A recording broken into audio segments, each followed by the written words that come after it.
Welcome, fellow travelers. Howdy, howdy.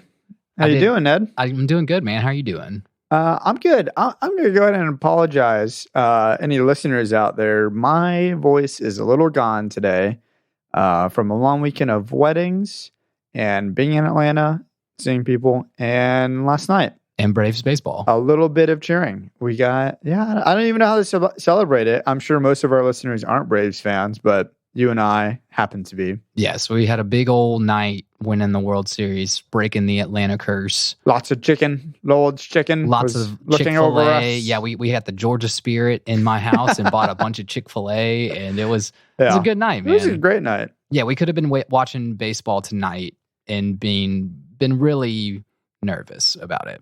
Yeah, and also would have been even further behind on the podcast. So I'm glad we didn't have to necessarily do that and go ahead and clinch it. Game 6. I don't think the listeners out there understand that we spend a lot of time in the studio. Our mix engineer, DJ Cowboy Hat, spends a lot of time mixing all this stuff. Go Braves. Go Braves. And it's really hard to do weekly episodes sometime when life gets crazy. Yeah, especially it's really hard to find good henchmen. And I'm pretty happy with the one I have at the moment. But we'll just see. He better not push his luck. I'm just playing, Michael. This is episode 32 of our show, or our journey, rather, and season 2, episode 4 of Adventure Time. I know. Blood Under the Skin. I know. Which how did you feel? I almost had to watch the episode twice before I realized what that meant. We're out of spooky season. I don't know why they're still going with the spooky titles. Don't they know we're no longer in October? Well, a great fact about the title of this episode was that it was originally called Click Click. I can't even do it. Yeah, you do it a lot better than I do. I think it took a lot of practice for me to get it down. Man, I'll probably try it again at some point during this podcast, but I don't like the way mine sounds. Yeah. It's not quite as cool. But this is actually an episode that I saw when I was a kid, nice. or when I was younger. I guess I wasn't necessarily a kid, but yeah, this might be the last one I remember of all the episodes. I really can't think of another one after this that's sticking out in my mind. There's one in some sort of an arena that I remember watching, but I don't know. Who knows what that was? That was just a one-off. So you're coming into this one a little bit more it's not catching you totally off guard. I didn't remember anything other than the clicking and I remembered the final thing with the ghost slightly. Yeah, the which pickup ball. Yeah, or no, drop ball. Drop ball. Man, I guess since we're talking about him, he's my most punchable character. Mm-hmm. Easily. There's just something about that ghost, man, and it is really funny. Don't get me wrong. It is a silly concept. His cheeks wiggle, and that bothers me a little bit. The wiggling of the cheeks. Yeah. When he's picking up the ball. When he spins around and then you can see his little butt cheeks, you really can't tell if it's his butt or he's he like just a has ghost. A butt under. It just flips around like a 180 head. Yeah. It was just weird. But it's man. weird. It's super weird. And then, but I gotta admit, it's kind of cool because he is very passionate about this sport and he is all about drop ball. And he's just it's extremely addictive, which we find out is the reason he has this, he's obsessed with it, and the inner demon. He did it ghost. so much he became a drop ball demon. I think we all have sport, whenever you get really deep in the sports as a kid, it can be pretty dang addictive to where it's your life, but that's a little bit much, especially for your high score only being 6. That doesn't seem like a lot to me. Yeah, it doesn't. If he's been spending thousands of years in this dungeon, playing, and he's only gotten to 6, and I hate it too. I feel like that's a fraternity pledge type game. Make the pledges pick up stuff with their butt cheeks. Is that a thing that you had to do? Not me. I've seen shows and stuff. It was if you, I've Googled a lot. You Googled a lot No, but of people picking up stuff with their butt. Fun show reference, though. This reminded me of Blue Mountain State. They make all of the pledges, like put an Oreo between their ass cheeks and only wear a jock strap and have to walk all the way across the football field with an Oreo in their butt cheeks. That's pretty good. This reminded me, especially what he's like, now I'm just going to finesse it a little, or what is it? Put a little finesse into it. I'm like, please don't. But it reminded me of Dave Matthews from Just Go With It. Did you ever see that movie? No. He literally picks up a coconut with his butt cheeks in that movie. And that's all I could think of. And that's a little bit more directly like dude, this one. It is so funny. Go, like, I'm going to have to show you this scene of Dave Matthews. Like, it's like him and Nicole Kidman, maybe. Yeah. And then not Angelina Jolie, Jennifer Aniston and Adam Sandler. And the two pairs are trying to like take a coconut from their hips to like their chest or something like that. Oh, you know what, dude? I did see this movie. It was just forever ago, like on a plane or something. Yeah, it's definitely a plane movie. It's not a great movie. It's good for passing some time. I gave up on Adam Sandler movies a while back. That scene is so good. Anyways, sorry, we don't go on too many tangents or any tangents at all. But what's funny to me is that you didn't think that Slasher was the most punchable. No, Slasher, I don't really know how I feel about Sir Slasher. I just don't like him, I think is how I feel about him. Yeah. I mean, he's got no chin and he's a creepy dude who follows Finn around everywhere. Exactly. And I think even before you get to the end of the episode, you are like, why is this dude just following Finn?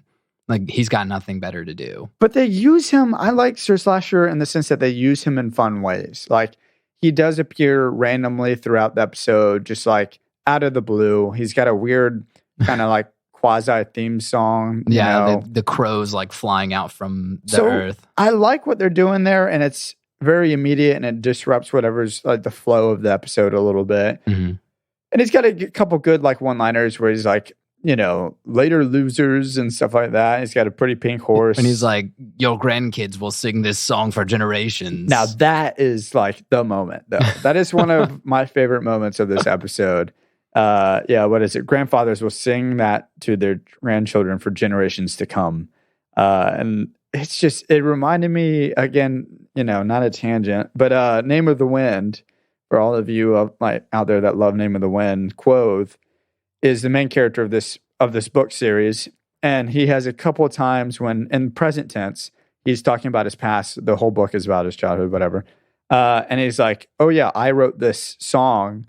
And a lot of you would know it now because like it ended up being really famous. And I was just like, get over yourself, dude. Like it's kind of one of those things where I love how he's like predicting the future of like how popular this tune's going to be. Like, well, I mean, hey, about Finn. The minstrel came out with a lyre.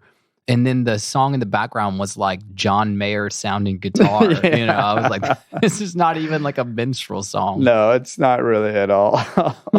But yeah, man, this episode was cool. It even started out like on a fun note with the bug that was super zoomed in, and you get like that creepy bug face whenever you look at a butterfly or anything up close. You're like, why do we let you land on us? You're disgusting. It's so funny though, because they have this ladybug and they get it out of the house and they have the close up on it and it looks like a monster. But then there's all these other bugs in the Adventure Time universe, like the mini queen that was kind of like a ladybug. And then there's an episode where Jake like dances with all the bugs. There's an episode where Shelby has a party and throws a party with all these bugs inside of Jake's viola. And like, so, yeah, that's right. Shelby's in his viola. Yeah. Why is this ladybug so bad? And so, yeah, it's like the only time I feel like, and they're like, you can't come in our house anymore. And I was like, geez, what's up with the bugs in this universe? The way their tree house is insulated and like constructed, I'm not surprised they don't have more bugs. Yeah, exactly. No wonder Finn got a splinter. Like the walls are just terribly put together. Probably hundreds of years old. Yeah, definitely. So they get the late, and he is back using the gold sword now. I noticed that too. Yeah, he does it really cool. I wanted to say it was like a He-Man pose, but then I was trying to find an image of He-Man doing that, and I really couldn't. And then I was like, maybe that's what Billy did. maybe it was a reference to Billy, but Billy had like the one hand up Yeah. sort of a thing. And even Jake had a cool like lion shield. Yeah, like, it looked like a demon or a cursed shield. It had like emerald eyes. but it was also a little broken. So like it also was like, very much like we're amateurs still, like the equipment we're using, except for at the end of the episode, they get, one of the best armor you could probably get out there. It bums me out. I don't think this armor comes back again. Really? The armor of Zodron? Yeah, unless there's some like later way season 9 thing in like a final battle or something where it was referenced again and I just didn't pick up on the reference. Yeah. So I don't know. I didn't look into it. I was wondering because it's like Jake tears down mountains. He's like flying away at the end of it. And he's just absolutely like wrecking mountains as he flies. I'm like, if the armor can do that and also defend yourself against ghosts, it's pretty cool in my book. Yeah. Well, that's a good way to introduce into our newest segment that we introduced last week. Oh. Because that is one way where Jake like is a power mode. But what was the Jake mistake of this episode? Making bacon pancakes. The Jake mistake of this episode was he should have done the ear shield instead of using the lion shield. The Jake mistake of this episode was he was too smart and didn't. He should have gone through and seen all. He should have been a perp like Finn. That's what it was. Yeah, I kind of was like, but I did agree. I don't know. I did agree. What's the Jake mistake? With Jake on being like, hey, this is your journey. This isn't my journey. I did agree with him on that. But I don't agree with everything Jake says. Here's the thing. You got your Jake mistake. I think I got a bad dog. So I want to hear your Jake mistake. I thought that there would have been a very funny way that Jake could have faked taking his head off and giving it to Choose Goose. Oh, yeah. And like faked it or like shrunk himself down so it was just his head, gotten Finn the armor, and then just like run away. Just the head would have been a good one. Yeah, that would have been a really good one. Yeah, and the armor was sick. Who doesn't like samurai armor? I like samurai armor. And it would have looked great on Crips and Cheeks. A lot better than all the dweebs in their like oversized, medieval armor. Yeah. No, my bad dog living in a movie was when Jake goes, make her think it's her idea. That's how you make ladies do what you want. And I'm just like, dude, bad dog, man. Dog. Like that's not right. That's manipulative. And then also he was like, I think she wants you to nurse her. And I'm like, are you also perv dog this episode? What is this, Jake? We got two guys. We got three. I'm getting a little excited. We got three pervs this episode. Dog. Yeah, he is a dog. Yeah, he's a dog. Wait, what? I didn't hear Michael. Yeah, Michael just said he's a dog. Yeah, he's a dog. No, he's a human. He's a dog. He's a bad dog. No, we got Finn, we got Jake, and then Sir Slicer, who's following around a 12-year-old kid or 13-year-old kid. Yeah. He had issues with all of them. Yeah. And he was, I don't know, if he had found or he had obviously knew what the swamp of embarrassment was. Finn didn't know. Finn didn't know what he was getting himself into. Yeah. Which I think is fine, though. I think that it's kind of, we talk about these adventures that they go on, and it can't all be dungeons and things that really, like Finn's really good at, that this is harder for Finn than a dungeon. Well, the poem, did you look into what the poem might actually mean? One of my notes, and I was like thinking about it hard, and I was like, I think the poem was just kind of nonsense. And then Jake was like, you got to feel it out, bro. Well, the first one makes sense to me, but then the second one seemed totally the second one makes sense. Maybe the first one doesn't make sense. Let me just read the first one. The sun nibbles on the clouds. Oh yeah, the first one makes sense to me in a weird way. The sun nibbles on the clouds, and gumdrop tears rain down. So it's like, I guess maybe they're in the Candy Kingdom. Gum rain doesn't seem that crazy. We have knife rain. I don't know. And so I could see how they would go, oh, well, water, swamp, precipitation, whatever. Some sort of a weird connection to crossing the swamp. The second one, though, is a little different.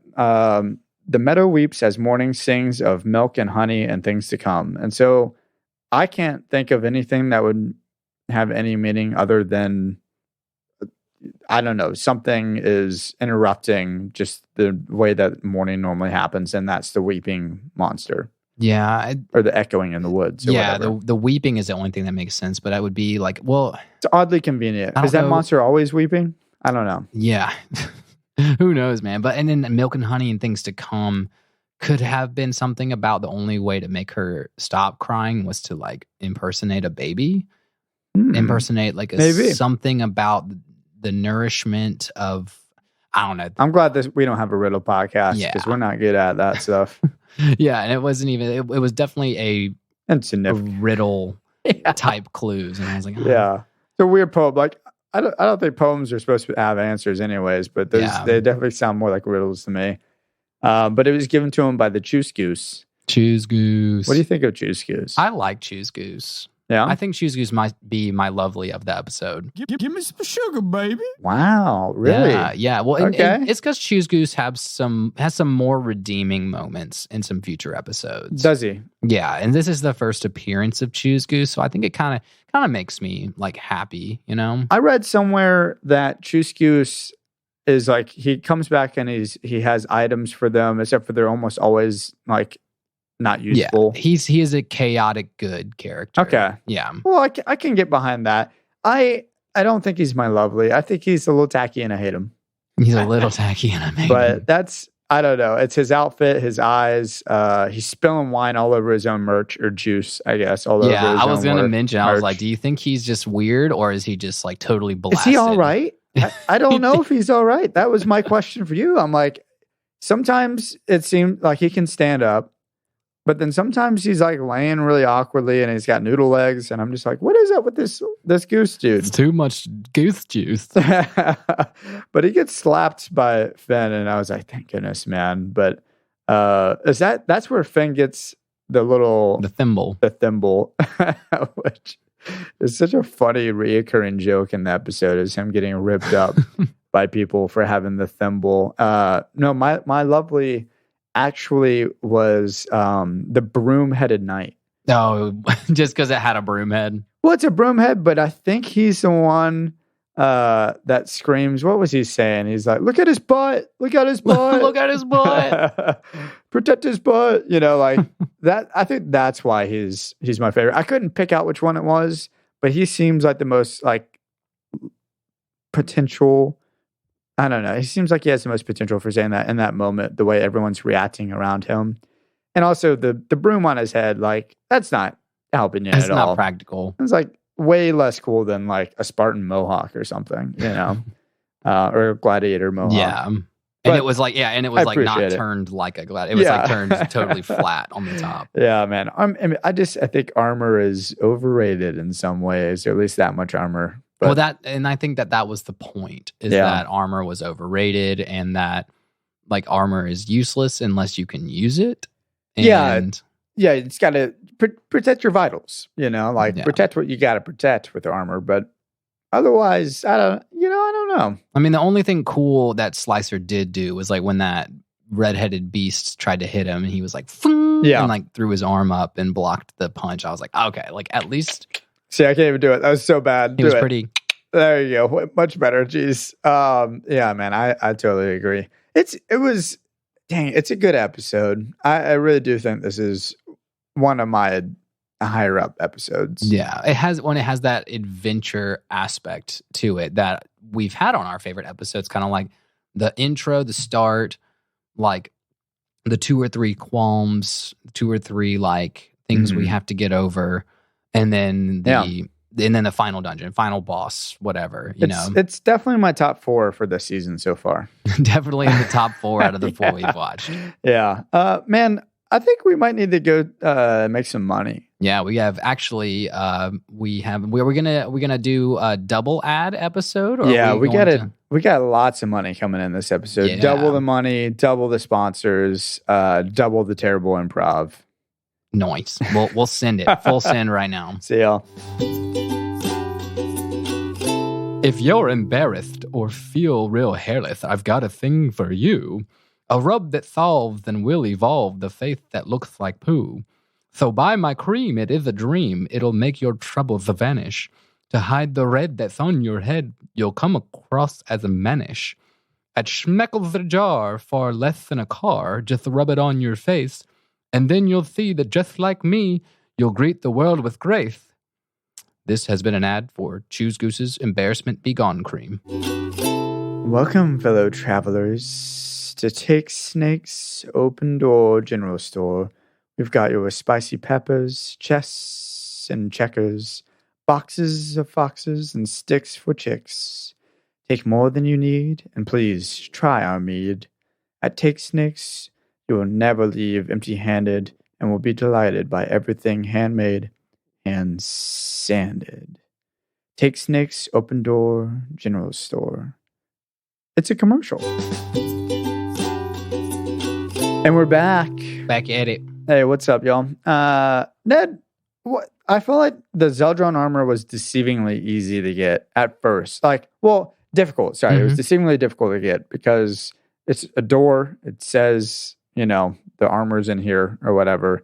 And then you just got to beat the drop ball ghosts. But you don't really have to beat the drop ball ghost. No, not really. They kind of walked past them, right? Yeah, they got him distracted. They walked past him. They got the armor. But I think the thing is, but the reason why I think it's deceivingly difficult is because you can do that, but then he will come back, get pissed off, and then his real form will show up. Yeah, and I think just murder you.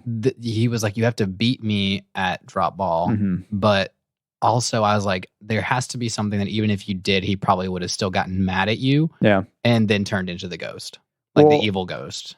Yeah, you're probably right. So then maybe it is like I'm saying, maybe it is better protected than it actually seemed. But when we were taking our little commercial break, I noticed you were trying to pick up a ball with your butt, Ned. Yeah. How many did you get?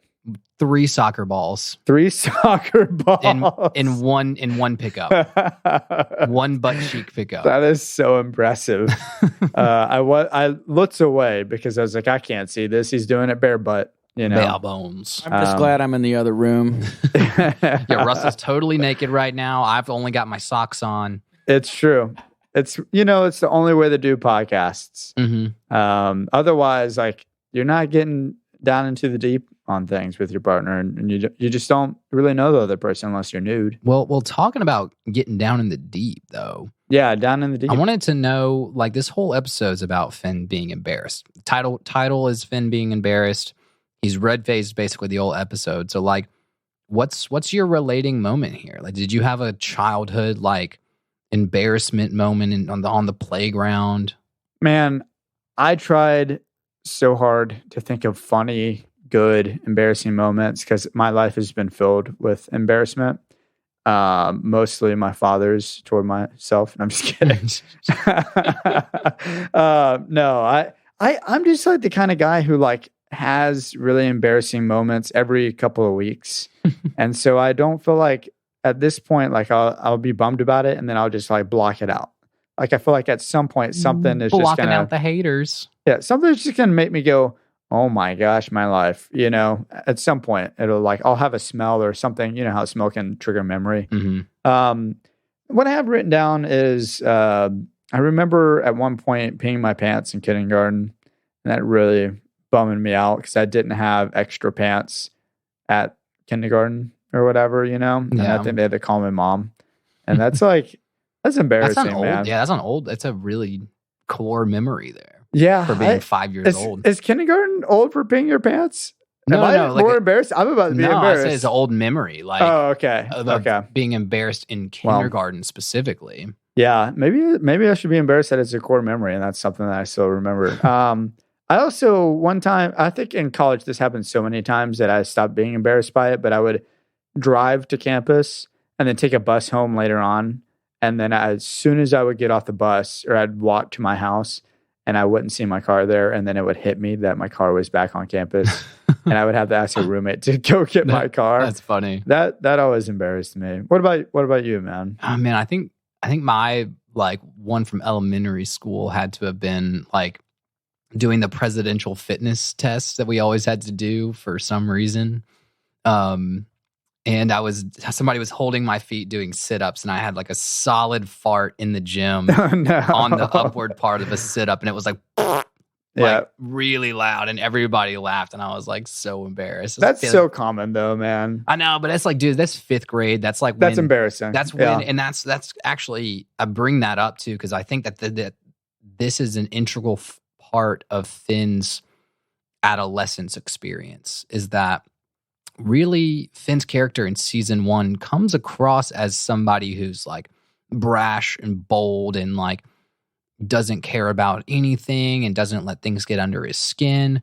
And I think this is the time we do see Finn getting vulnerable, like, and being like susceptible just to people being like, oh, you're so lame. He did have his own fart story, the boom boom, right? Boom, yeah, boom, but that wasn't embarrassing. I think that was more traumatizing. Okay. Well, sometimes embarrassing can be traumatizing. Yeah. But like, yeah, this one was like, you would have guessed that Finn in a different situation or in a season 1 Finn would have been more like, screw you guys, like, and then tried to punch him in the face or something like that, you know? And then this one, he really takes things personally. Yeah. You know? And so I was like, that's this huge part of like in early elementary school, I feel like there's times where like you didn't care about what you looked like or you didn't care about the clothes you wore, like didn't really get embarrassed by that kind of stuff. Peeing your pants is cool. Peeing your pants is cool. But then it starts Adam to get Sandler's movie to reference. Like formative years where all of a sudden you are like embarrassed by your shoes, or you are embarrassed by your haircut, and then one person who picks on you for it, aka like Slasher, makes you be like, okay, now I have to embody this to be cool. Well, that's why middle school sucks. Yeah, it does. Finn's becoming the middle school age, and you know, for whatever reason, this really old dude is picking on him. I mean, no one deserves having an adult being your bully. You know, exactly. At least your age and the things that those people are saying at that point are like stupid. Yeah, and like Finn's done fine without armor up until this point, but it wasn't until it was like this peer pressure gang up. Yeah. On you, and then like he couldn't catch his breath, he couldn't catch a moment to like explain himself. It was definitely the cool kids have armor and why don't you sort of a vibe. It was, I mean, huge peer pressure. And Finn, if it would have been just Slasher at the beginning, I don't think Finn would have cared. You know? No. And as we saw later on, all he had to do was say, all right, like get over that embarrassment or whatever, like come fight me. Yeah. And the armor was too heavy. He couldn't do anything. Exactly. And then also even in, you know, the swamp of embarrassment, he's walking in on other people in the shower. He's not even walking in on like, nobody's walking in on him in the shower. So it's funny how, you know, that's also like a middle school embarrassed thing. Like lots of old nudity people, is embarrassing. Yeah, it's true. And it almost made me want to say like my lesson was almost going to be that a good defense is a good offense, or the best offense is a good defense. You know, one of those type things. But I think in this episode we saw that's not always the case. You know. Yeah.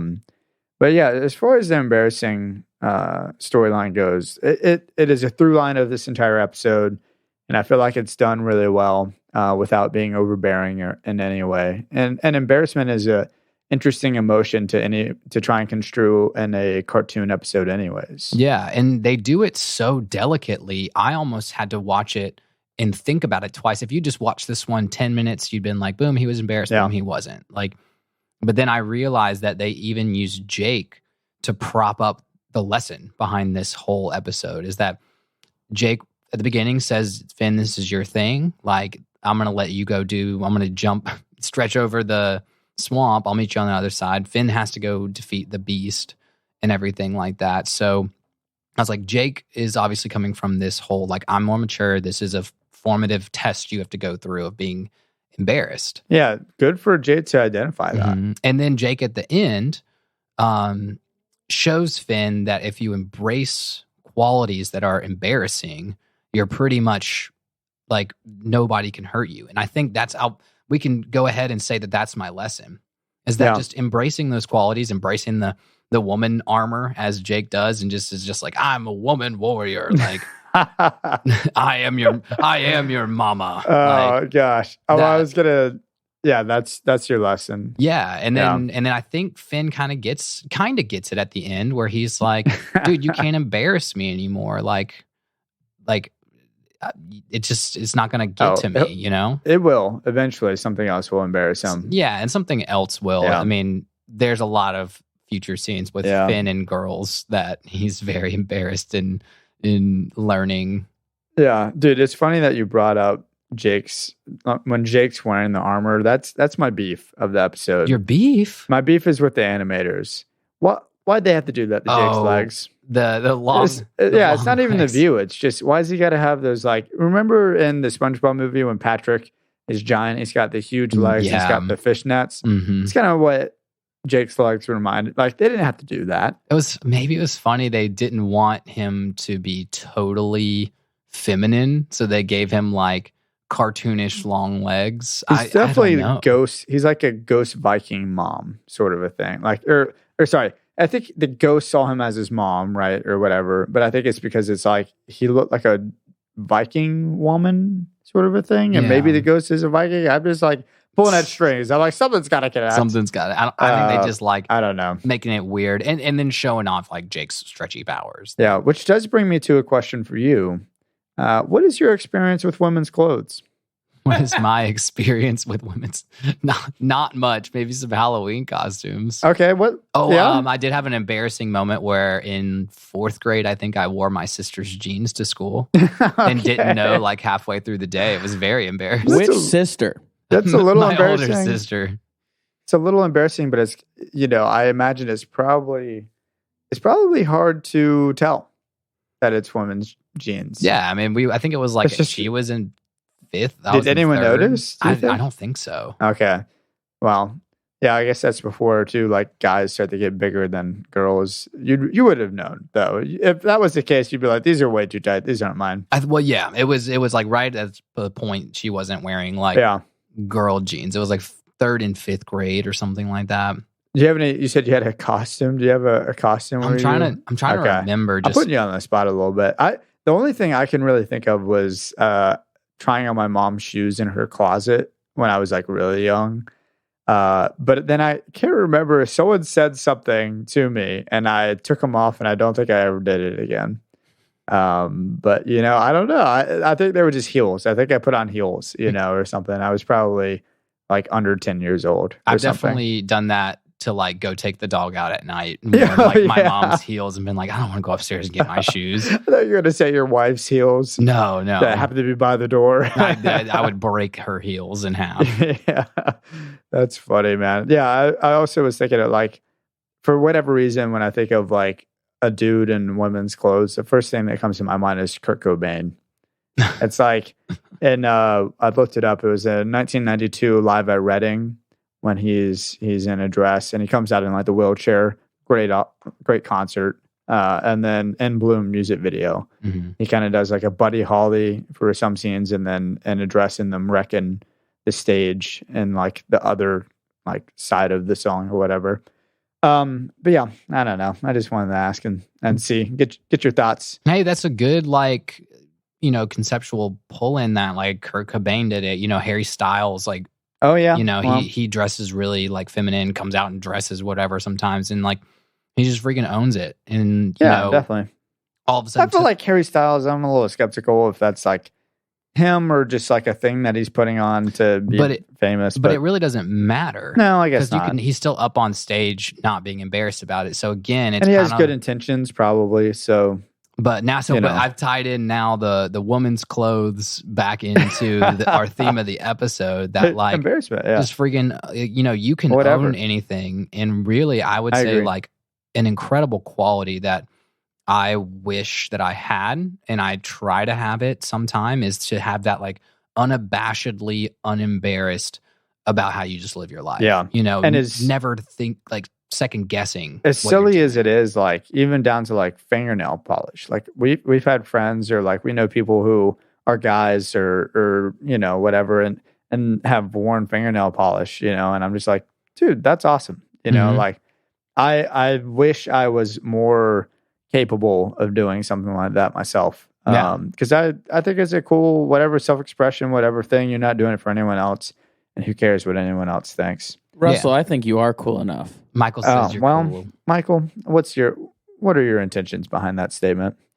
I just think you should be able to pull off what you want to pull off. Oh, yeah. Well, thank you. Damn straight, son. Yeah, maybe. I don't know what I want to pull off. We're going to come out of this episode way more confident than we came in. Oh, yeah. Wearing dresses right out of the studio. Yeah, man. No, I'm feeling confident. The Braves won. I'm happy. My lesson for this episode is balance. I think a good defense is worthless if you can't move.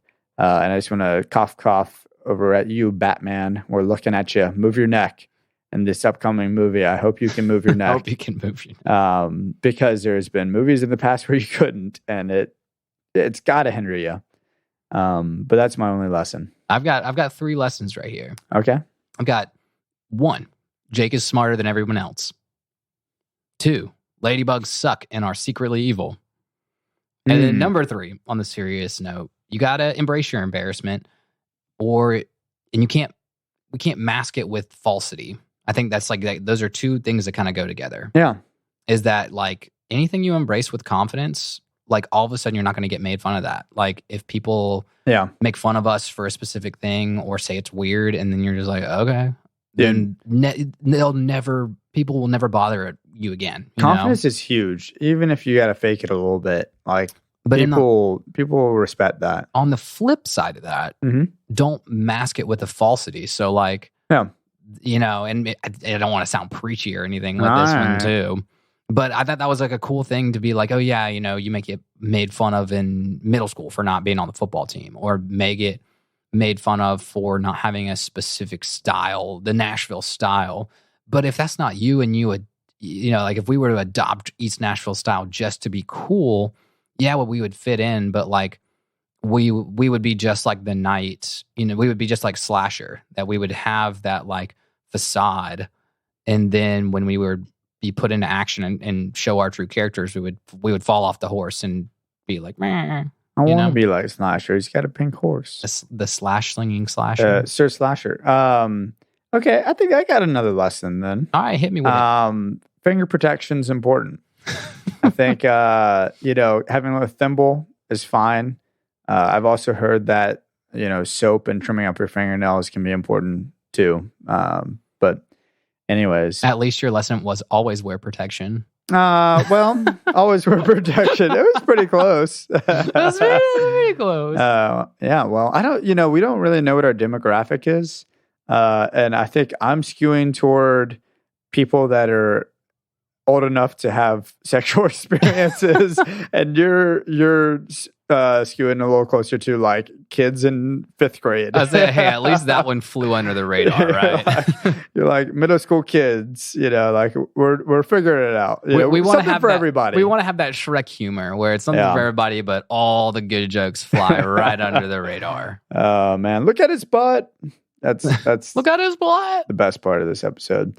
Yeah, man. Well, good dang episode. I missed my Ted. I was going to do Ted as an embarrassed old man with Finn walking in on him and him being scarred. But to be honest, I didn't really plan that out, and it probably would not have been funny. Nah, it would have been not as in your face as Choose Goose. About as good as it always is. Well, thanks again, guys. This has been a fun episode 4, season 2. We in it right here. Go ahead and Russell, hit us with how the listeners can engage. Yeah, definitely. Man, Apple Podcasts, well, first off, let me just bully. We're talking about having bullies, being rude to people and embarrassed. Well, I'm going to embarrass every one of our listeners that doesn't go to Apple Podcasts and give us a review and rank us with the stars, put us up there with the stars, all 5 of them. Instagram, you can follow us on Instagram at neverendingadventurepodcast, TikTok at neverendingadventurecast, Twitter at NEA_podcast, and email us your things, whatever. Don't do that. Don't do that. Email us questions and or clips or things that you think could be fun to talk about or go on the podcast at nea.travelerslog@gmail.com. And we love y'all. And we can't wait. Next week's going to be fun. And shoot, man, we're flying through this podcast. Flying through. We're going to blink and season 2 is going to be over. Man, it's going to be weird. I'm looking forward to it. Well, thanks again for listening. Love you guys. See y'all.